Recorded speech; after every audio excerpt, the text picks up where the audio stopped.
7:49.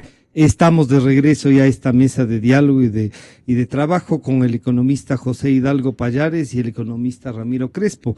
El tema planteado es las cifras económicas en rojo que el poder ocultó para favorecer a Lenín Moreno. ¿Podrá ser esto cierto o es solo una especulación que uno dice, como diría el presidente, no están como dolidos porque ya les hemos ganado? Pero para además preguntar ya al economista Hidalgo Pallares, el señor presidente dice que no solo que no están en rojo, sino que la economía está de buen talante. Esto fue lo que dijo el presidente Correa. Entonces yo el 24 de mayo entregaré una economía en crecimiento y estabilizada. Y estabilizar significa sin grandes desequilibrios. Entonces eso se traduce en grandes déficits y gran coeficiente de deuda. ¿Dónde está el gran coeficiente de deuda? Tenemos 28%, Estados Unidos tiene 100%. ¿Dónde está? Pero como la gente no sabe, y algunas veces en la vida, en la política, son más importantes percepciones que realidades, nos asustan, ¿no? Y en verdad el mayor peligro para el país está en el sector externo, por la dolarización, no tenemos tipo de cambio, cómo respondemos a la depreciación colombiana. Pero como eso va contra su ideología, porque están a favor del libre comercio, el sálvese quien pueda, no dicen del desequilibrio externo, sino del desequilibrio fiscal, porque es el fundamentalismo neoliberal, gasto público. Todo hay que privatizar, no hay que tener escuelas, no hay que tener centros de salud. Cuando ustedes escuchen a esa gente, sepan que no está hablando un economista, está hablando un ideólogo mediocre además. Si hay un problema en Ecuador es el desequilibrio externo, por eso es que hemos cuidado tanto el sector externo con políticas comerciales como las salvaguardias. Pero la economía está estabilizada. Bueno, entonces, ¿de qué cifras en rojo podríamos hablar, economista Hidalgo? Bienvenido, buenos días. Buenos días, Francisco, muchas gracias por la invitación, un gusto compartir con Ramiro esta mesa. A ver, el presidente dice que habría que cumplir dos requisitos para decir que la economía está inestable, ¿no? Que no está estabilizada. Grandes déficits y un gran coeficiente de deuda-PIB, y luego se centró su análisis en el coeficiente de deuda-PIB, dejando de lado lo de los déficits. Primero, el coeficiente de deuda-PIB del Ecuador ronda el 50% si es que uno mide todo lo que debería medir como deuda, que no incluye únicamente lo que está reconocido en los boletines del Ministerio de Finanzas, sino también otras deudas que todavía no ingresan, por ejemplo, más de 5.000 millones con el Banco Central, preventas petroleras y otros pasivos que deja el gobierno que deja el sector público con empresas petroleras, por ejemplo, es público lo de Bloomberg, el que está dejando en más de 1.100 millones la deuda, con otros proveedores. Bueno, eso ronda el 50% del PIB. Es cierto, como dice el presidente, que esa relación es menor que en otros países. De hecho, él menciona el caso de Estados Unidos, podría haber mencionado el de Japón, que también es incluso mayor. Lo que no menciona el presidente es que en el caso del Ecuador, analizar únicamente la fotografía de la situación deuda-PIB no es lo adecuado porque tenemos que tomar en cuenta el perfil de esa deuda, es decir, que es deuda principalmente en lo que se refiere a la deuda externa de corto plazo y de tasas de interés sumamente elevadas, lo que exigen un sacrificio fiscal y de balanza de pagos importante para los próximos años, porque el presidente habló de que el desequilibrio mayor que enfrenta la economía es el del sector externo. En ese sentido, es importante mencionar que una parte de ese desequilibrio, más allá de que un dólar apreciado es un estímulo para importar y un desincentivo para exportar, habría que mencionar también que la deuda externa contratada por este gobierno y que van a tener que pagar las futuras administraciones implica una salida de dólares de la economía que afecta a la balanza de pagos. Y respecto a ese otro componente que el presidente, en el cual ya no profundizó, que son los grandes déficits, usted había mencionado, Francisco, en la introducción que el gobierno no publicó o ocultó información sensible antes de la segunda vuelta. En el año 2016, el Banco Central tiene una publicación mensual que se llama Información Estadística Mensual. En el año 2016, en el boletín que se publicó en febrero, ya pudimos ver cuál había sido el resultado fiscal de todo el sector público y solo del gobierno central, para todo el año pasado, o sea, para todo el año 2015. Para 2016 tuvimos que esperar hasta mediados de abril de este año para enterarnos que el déficit fiscal ha sido el más alto en dolarización, casi 8 puntos del PIB Desde que se inició la dolarización. Desde que se inició la dolarización, el déficit del sector público no financiero nunca había sido de 7,6 puntos del PIB como fue en el año 2016, según cifras del Banco Central. Para el gobierno central publican un déficit de en torno al 5%, que está totalmente subestimado porque consideran ingresos petroleros por 2.000 millones, cuando el presidente, los ministros han dicho públicamente que el sector petrolero no generó un centavo en 2016 para el presupuesto. Entonces, hablar de una economía estable cuando el gobierno deja un déficit cercano a 8 puntos del PIB, que es totalmente inmanejable y que ha venido siendo financiado con deuda onerosa y de corto plazo, me parece que no es lo más honesto, porque porque finalmente es una economía que, dada esta dependencia que ha generado hacia la deuda, tarde o temprano tiene que ajustarse. Y de hecho el presidente también habla de una economía en crecimiento. Efectivamente, el Banco Central dice que en el último trimestre ya hubo una tasa positiva frente al último trimestre de 2015.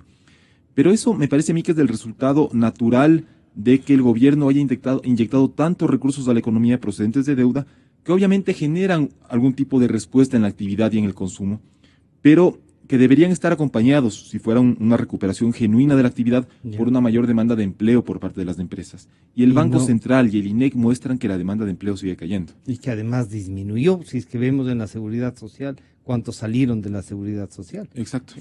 Economista Ramiro Crespo, bienvenido. ¿Esto es ideológico? ¿No queremos ver que hay un modelo distinto al que se piensa, al que uno diría quiere que sea más formal, que la relación deuda-PIB sea distinta, que sea una deuda pagable, que no haya que hacer grandes renunciamientos? ¿Cuál es su análisis? Bienvenido, buenos días. Buenos días, saludos a la audiencia, saludos a José, saludos Francisco. A ver, obviamente es ideológico. Esto algunas veces lo he dicho aquí, el plan de este gobierno ha sido gastar para dar la falsa imagen de un Howard americano, de un milagro ecuatoriano, que realmente, y así ir consolidando los poderes. Por eso en este momento tenemos realmente una dictadura perfecta. Tenemos 5 poderes, que no los 3 poderes de una república democrática, sino estos 5 poderes que se inventaron con el objeto de sacarle las entrañas, una buena parte de las entrañas al Congreso, al Poder Judicial, pero especialmente al Congreso, lo que fortalece muchísimo al Ejecutivo. Como ejemplo de eso, veamos Venezuela. La Asamblea está en manos de la oposición, ¿no? Ahora porque la fórmula de Hunt trabaja también para la oposición cuando la oposición gana. O sea, ahora la oposición tiene una representación también desproporcional que tuvo durante muchos años, mientras había plata, el chavismo. Pero a pesar de tener todo eso, quien manda en la práctica en Venezuela, contra toda norma, sacándose ya la cara de la dictadura perfecta y demostrando que es una dictadura atroz, es el señor Maduro. Entonces aquí lo que tenemos, sí, tenemos un modelo ideológico. Es que es básicamente da la impresión de que este modelo es formidable, cuando realmente el modelo es un fracaso. Eso por un lado. Por otro lado, mira, una cosa que hay que tomar en cuenta que dice en los libros de estadística, o por lo menos uno que decía, los números no mienten, pero los mentirosos numeran. El problema que estamos teniendo aquí es que los números, que los mentirosos están numerando. Cuando no nos ponen toda la deuda que debe estar incorporada, como lo acaba de mencionar José. Entonces eso también. Por otro lado, se utiliza el tema de los índices. Estados Unidos tiene un índice de 100%. Bueno, vamos, analicemos. Es un tema que se ha analizado mucho. Hay economistas que le llaman a esto. De las dos economías también. Claro, pero ahí, mire, el Ecuador está dolarizado. Bueno, el Ecuador usa el dólar, Estados Unidos usa el dólar. El Ecuador está dolarizado, Estados Unidos no está dolarizado. Con eso quiero decir que Estados Unidos no está dolarizado porque es su propia moneda, porque la puede imprimir.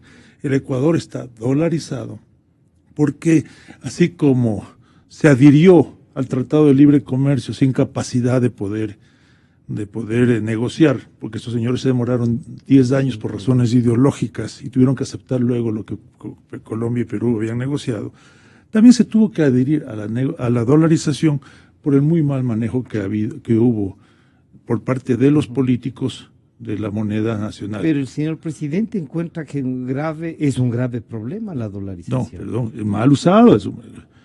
Porque lo que pasa es un grave problema para gente que no maneja la economía como debe manejar una dolarización, un tipo de cambio fijo, o usar el oro, por ejemplo, como moneda. Pero volviendo al tema del índice, lo primero dice que tenemos 28%. A ver, un momentito, 28%, ¿por qué? porque esa es la metodología del Fondo Monetario Aplicándose. Internacional. Ah, sí, la metodología del Fondo Monetario, que bueno, de pronto nos volvemos más papistas que el Papa. Muy bien. Pero aquí, entonces, como cuando uno se debe a uno mismo, por lo tanto no se debe. Sí. Okay, eso es lo que se llama. Cuando se debe a la familia no hay deuda. Eso se llama confusión. Ya. Eso, por ejemplo, deberían hacer, tal vez, seguramente creo que todavía no han retirado cuando declararon la moratoria de la deuda. No, por alguna parte se compró esa deuda y yo entiendo que todavía no la han retirado oficialmente de los libros internacionales. Entonces, ¿qué resultaría? Que el Ecuador que recompró esa deuda es deudor y es acreedor. Eso se llama confusión y eso no se permite, por ejemplo, en los acuerdos. Pudo haber pasado eso. Se puede y eso descubrir eso. Eso si se es habría que está. investigar. Y el otro día Alberto Bernal en un artículo está pidiendo que se investigue, por ejemplo, qué es lo que pasó con los credit default swaps, Ya. justo antes de la declaración de moratoria en el Ecuador. Pero cuando hay confusión, entonces obviamente eso no puede ser que el acreedor y el deudor sean las mismas personas, especialmente cuando le quieren quitar derechos a los acreedores, Ya. como podría ser el caso de la deuda. Pero en el caso del tema de la deuda al 28%, el gobierno le debe al Seguro Social. Pero entonces no quiere decir que porque yo me debo a mí mismo no me tengo que pagar. Un Pero momentito, es que no se además debe. el seguro social no es a No, mí mismo. el Seguro Social no es del gobierno, el Seguro Social somos todos nosotros, nos deben.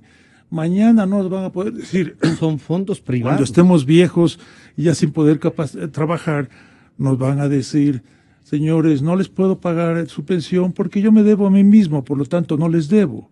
Nos vamos a morir de hambre si eso ocurre. Entonces, esa primero es una falacia que está utilizando el gobierno con el tema del Fondo Monetario Internacional. Pero adicionalmente, Estados Unidos, cuando digo Estados Unidos no está dolarizado, el Ecuador está dolarizado, Estados Unidos utiliza su propia moneda. Mañana puede pagar esa deuda emitiendo su propia moneda. Aparte, Estados Unidos es tan grande que, por ejemplo, el dólar es de la moneda que sirve para transar el mercado mundial de petróleo. No, entonces es totalmente distinto.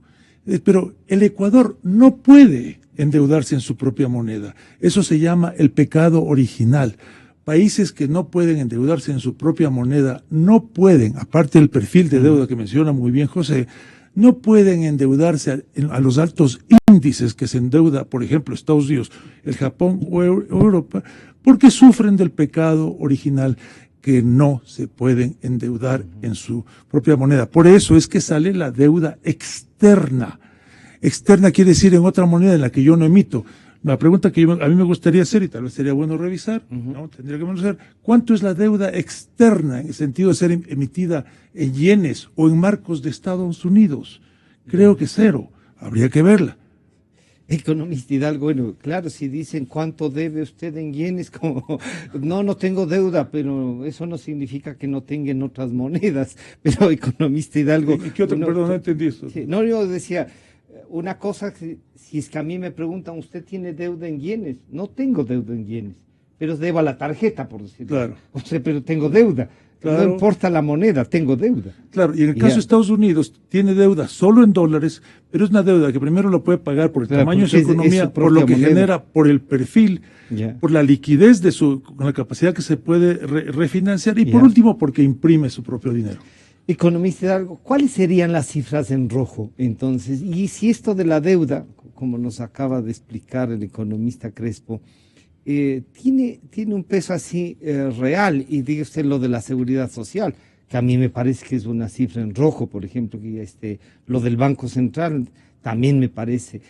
¿Cuáles son las cifras en rojo que va a recibir el presidente electo y que se lo proclame ya? A ver, entonces primero habría que mencionar las cifras en rojo que se dejaron de publicar previas a la segunda vuelta. Hablamos ya del déficit fiscal de casi 8 puntos del PIB. Hubo antes de eso otro antecedente, que es que el Ministerio de Finanzas tenía un programa en el cual cualquier analista, cualquier ciudadano podía entrar y ver la ejecución presupuestaria, es decir, cómo se habían movido los ingresos, los gastos, la deuda del presupuesto general del Estado, que se refiere básicamente al gobierno central. El 8 de marzo, con el argumento de que ese programa estaba presentando algunos inconvenientes, el Ministerio de Finanzas decidió darlo de baja. Una semana después, y de esto hay una entrevista en Teleamazonas, para que no quede duda, el ministro Martínez dijo que en unos 10 días cayó más, la página. se cayó la página, dejó de funcionar. Como hace poco. Un apagón de información del manejo presupuestario. Lo que pasa es que este lleva durando casi un mes y medio, porque un mes y medio. el 15, si no me equivoco, esta entrevista en Teleamazonas del ministro Martínez dijo públicamente, en unos 10 días esto ya va a estar solucionado. Vamos más de 5 semanas, casi 6 semanas. Sin ver la El miércoles van a ser resolución. 6 semanas. Y no tenemos acceso a la ejecución presupuestaria. Eso significa que los analistas, los ciudadanos, no podemos saber en cuánto tuvo que endeudarse más del gobierno durante marzo para haber llegado a la segunda vuelta con esta imagen o queriendo vender esta imagen de que la economía se está recuperando. Porque nosotros tenemos la información de la deuda pública únicamente hasta febrero, publicada por el Ministerio de Finanzas, y este programa justamente permitía ver cómo se había movido el financiamiento público a diario. Y de repente, me parece que fue el ex ministro Ortiz, le preguntó o puso un tuit, dijo 1.800 millones más de deuda entre ayer y hoy. Esto fue a inicios de marzo, si no me equivoco.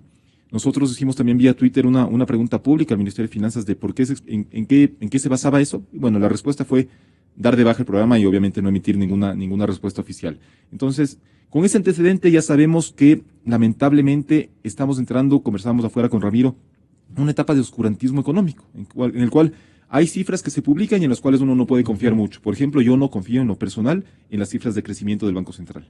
Yo creo que el crecimiento del Banco Central, que publica el Banco Central, es favorable al discurso oficial y que la contracción económica en 2016 fue mayor que la que se publica.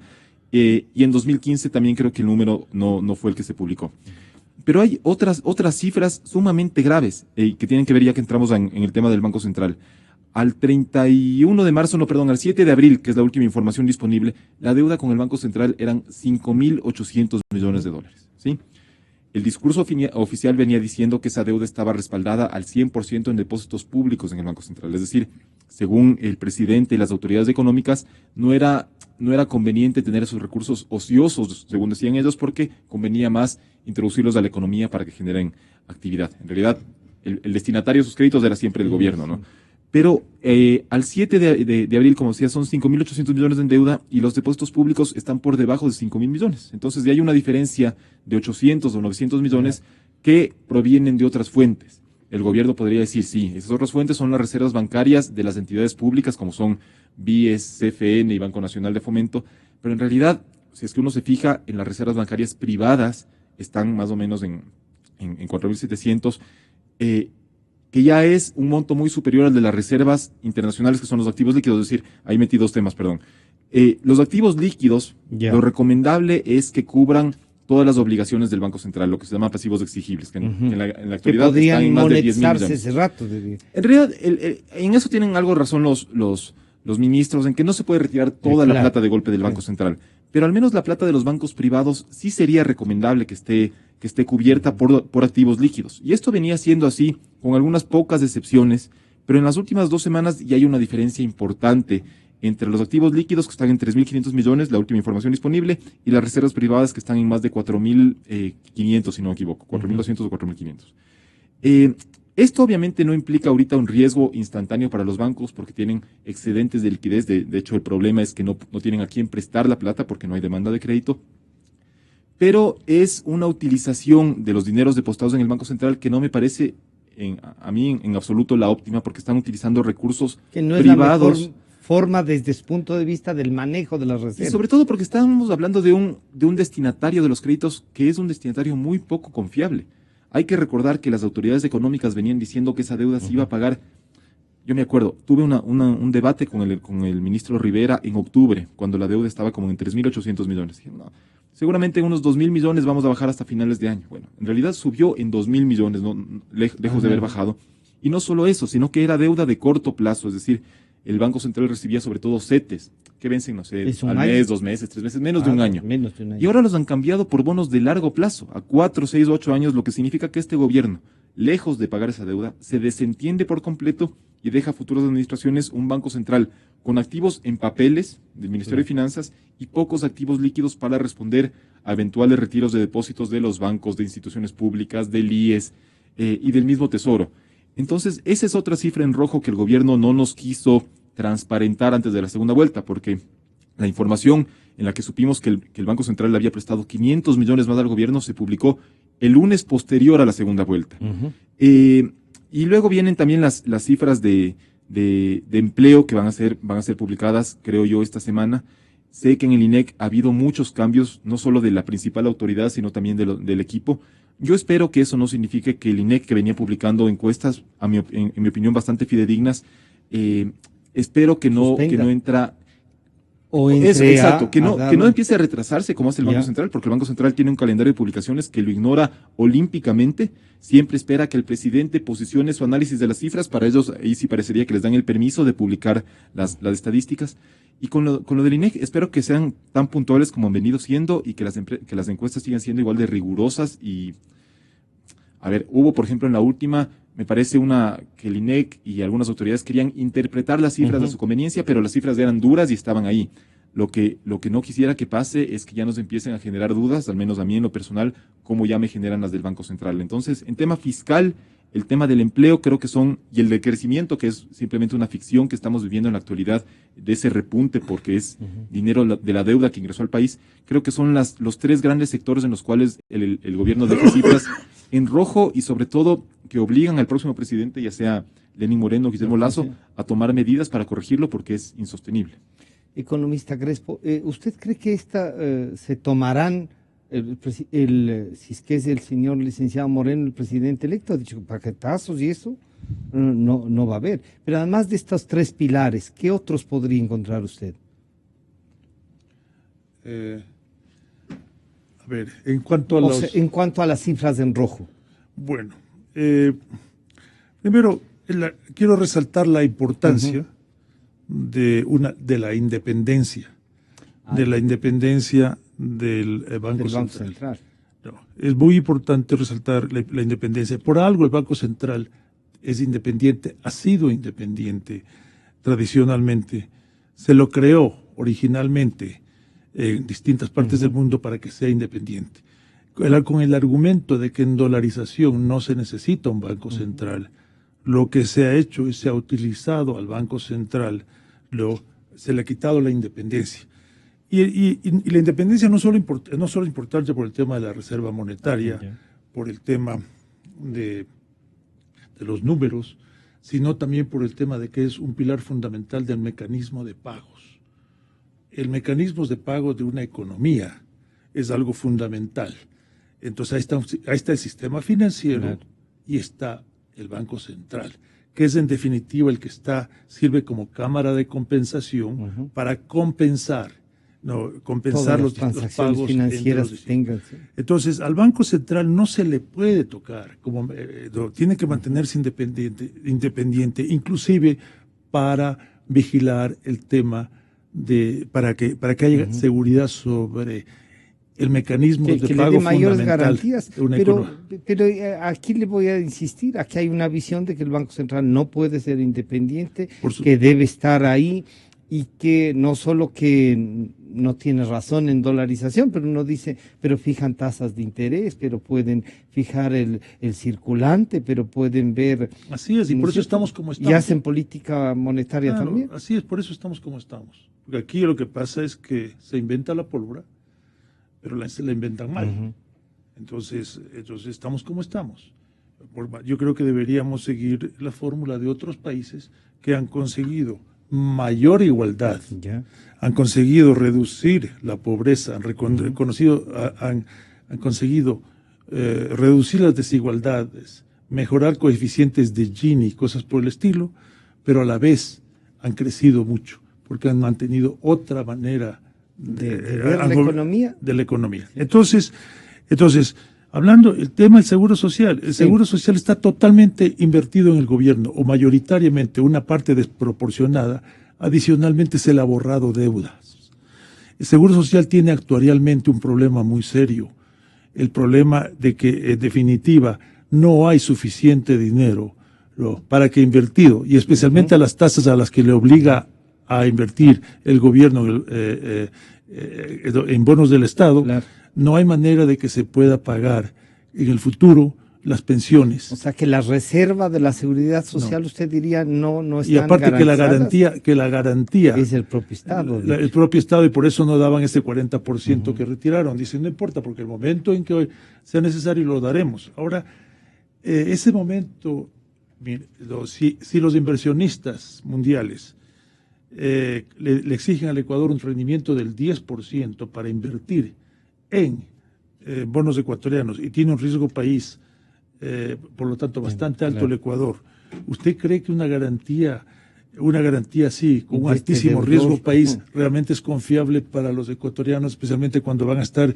ya viejos y retirados y dependiendo de esas pensiones? Lo que yo me pregunto, y ojalá que no ocurra, ¿no?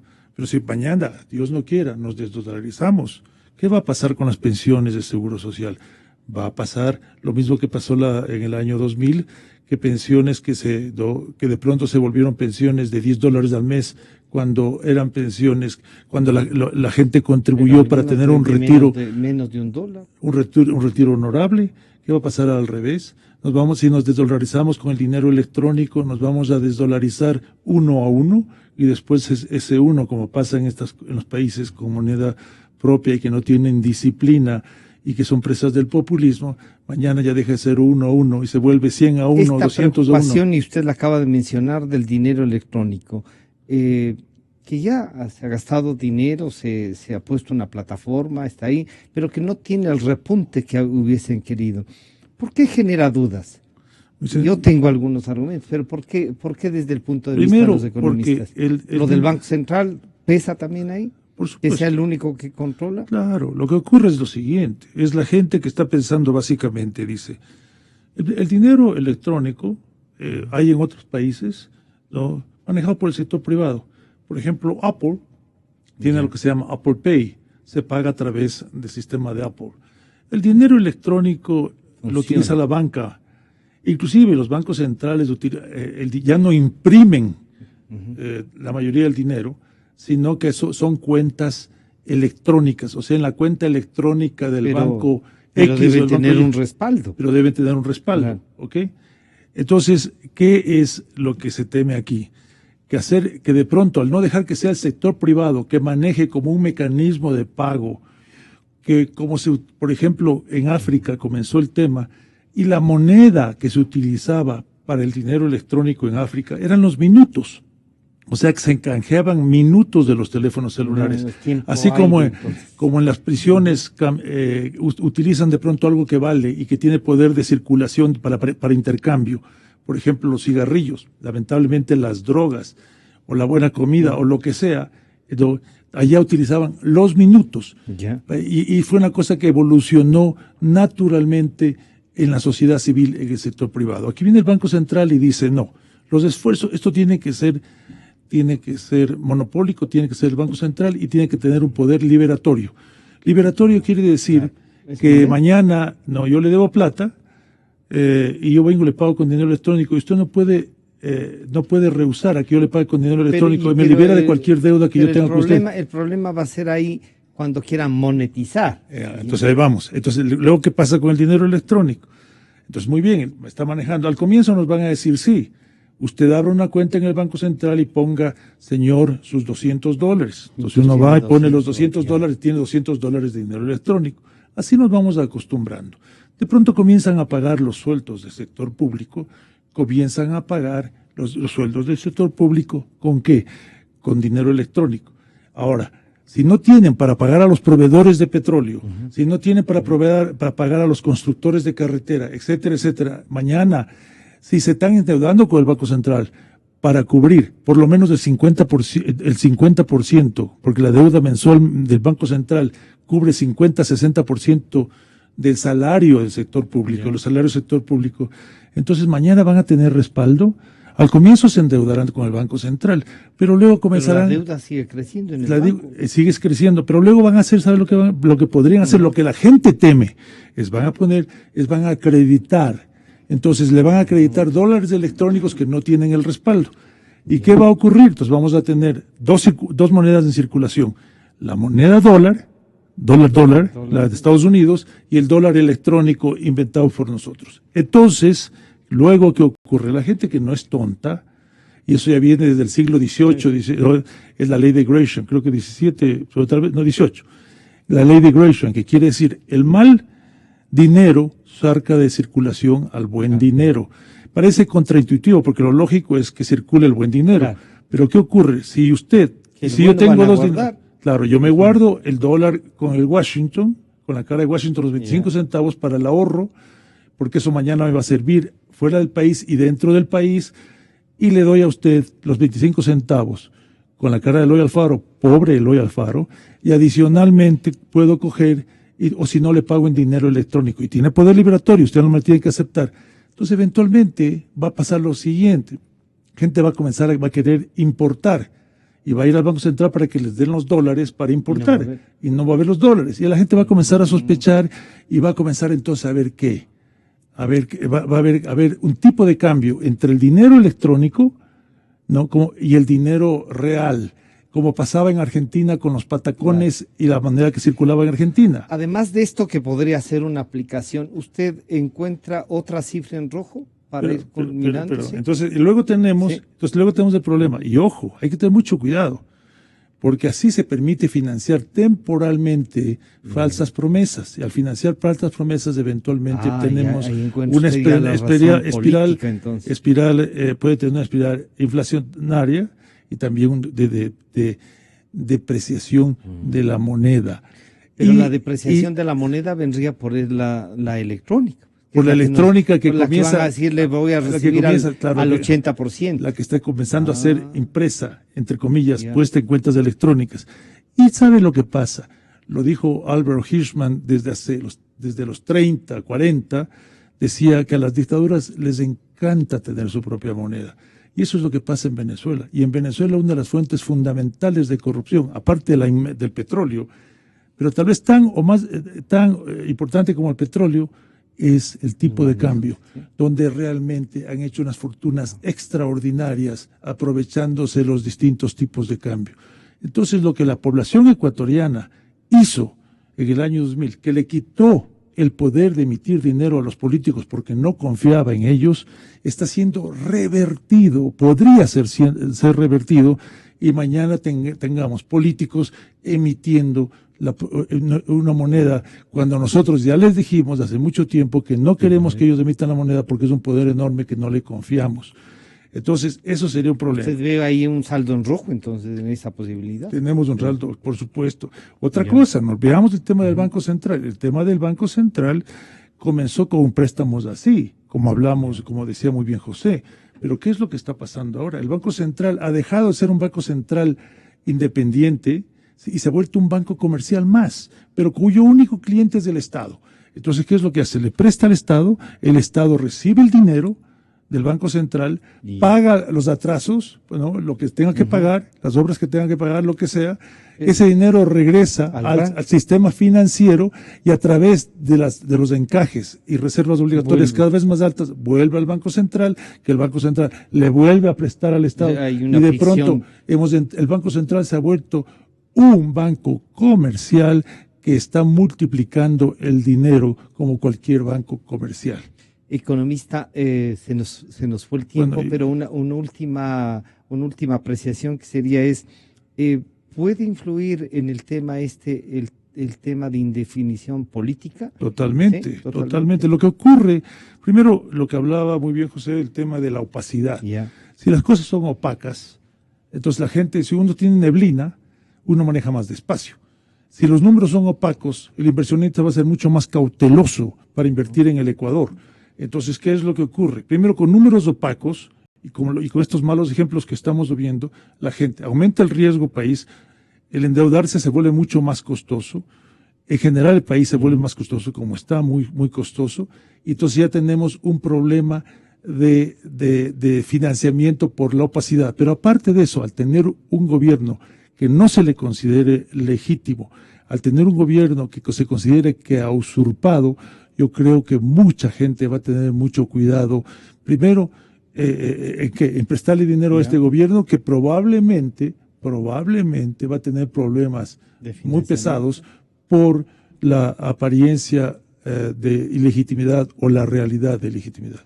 Queremos agradecer al señor economista Ramiro Crespo y al economista José Hidalgo Pallares, que han estado en el análisis económico. Está ya en nuestros estudios el asambleísta electo, el economista Augusto Espinosa, con quien conversaremos sobre el tema político. Gracias a usted, economista. Muchas gracias. Enseguida volvemos. Yo creo en la radio, creo en la verdad, creo en